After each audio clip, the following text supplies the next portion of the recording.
It's almost fortuitous, I think, that in March I was scheduled to be here, and you know, given the winter we had, it was a snowstorm or some ice thing that canceled, that caused us to reschedule for today. And I'm kind of glad we did, because it's given us some more time to organize our campaign, to try to reach out to people and to continue to talk about how we're going to make New Hampshire the best state in which to do business, the best state to raise a family, and the best state to live free or die. And that's our call here in New Hampshire. We have an exceptional state, as the introduction indicated. David pointed out, I'm a fourth generation New Hampshire native. I'm the son of New Hampshire farmers, mill workers, and dentists. And if growing up the son of a dentist doesn't build character, growing up with a name like Ovide does, guaranteed. The boy named Sue has nothing on me.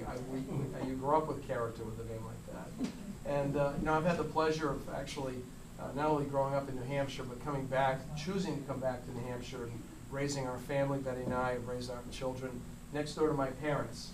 And I love telling the story. In the summer of 1986, when we were ready to come back home, I received my law degree. I clerked for a year.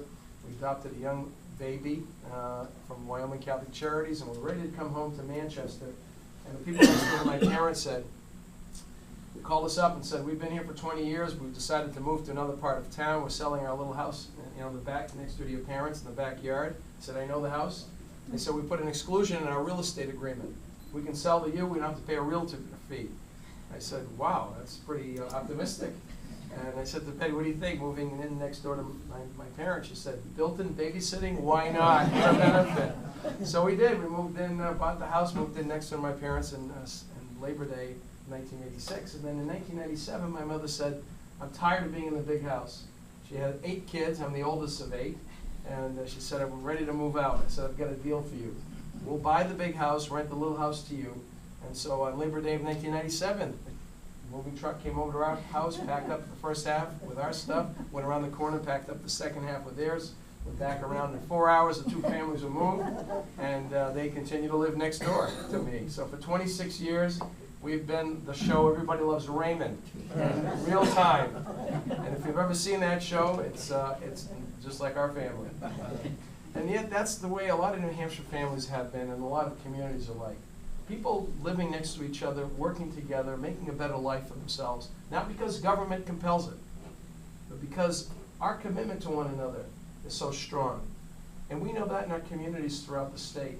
It isn't because government tells us in Salem or in Colebrook, in Keene, or in Portsmouth that we want the kind of school system that we want for our children, or that we want the kind of healthcare system. It's because we've done it ourselves.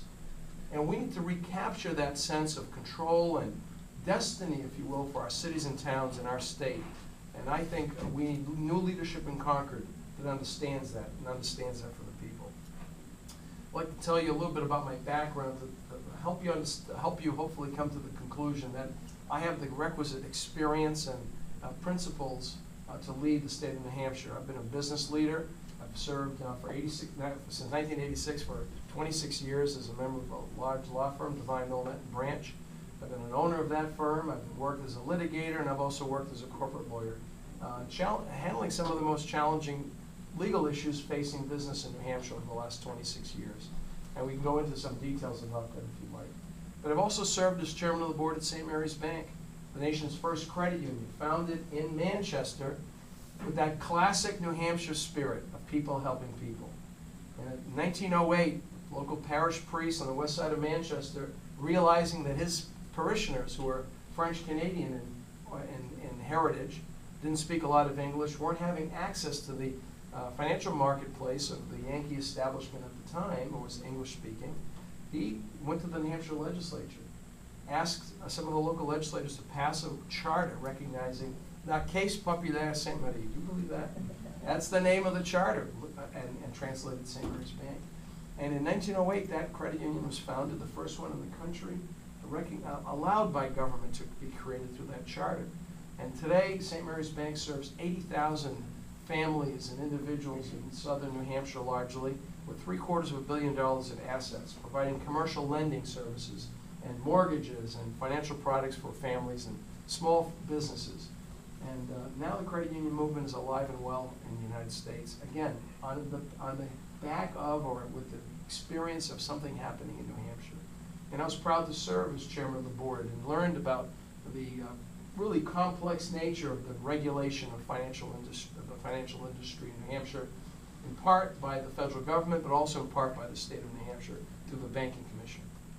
And those of us who work with small business know that commercial lending and small business lending is the lifeblood of our businesses. And the small business community needs more access to capital than we've had.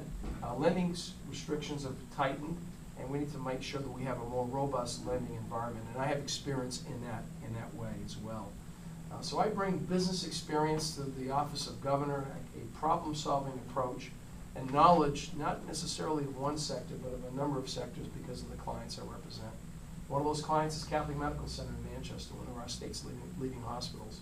Another client is Harvey Construction, one of our state's construction companies that does a lot of work throughout New Hampshire. So I've learned about a lot of businesses and what is driving business costs. And you know what's driving business costs the most?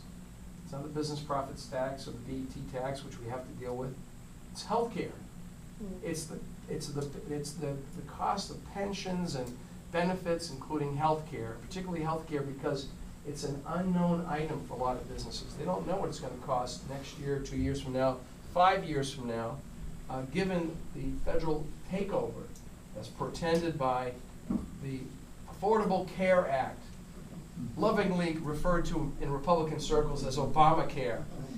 And I call it the Unaffordable Care Act, because we can't afford this takeover by Washington, which is going to reduce Medicare spending by $500 million over 10 years. It purports to take over our healthcare system. And so I'm here to tell you that the first thing I would do if elected governor is direct the Attorney General to join the suits with the other state against the federal government on Obamacare. We should be part of that suit. Don't you think? We should have been the very first state to bring that action. We're the live free or die state. We don't want the federal government enforcing us to buy insurance or to do other things that this program has. And don't believe for a second that it's going to be over in June. Whatever decision the Supreme Court issues, I don't believe will take care of removing the threat of the federal takeover of health care by Obamacare.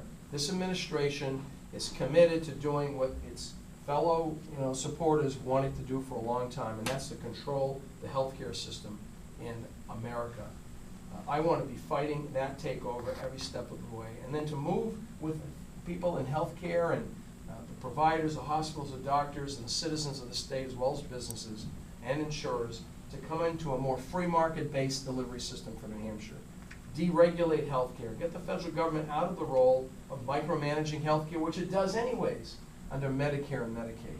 And there's a lot of opportunity we can bring to our marketplace for the benefit of businesses and families and individuals in the area of healthcare.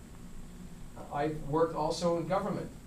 I've had the honor of serving as the legal counsel to the state senate in 1991. Very difficult time. Many of you will remember it was as tough and probably tougher of a recession than it has been since in the 2008-2009 time frame.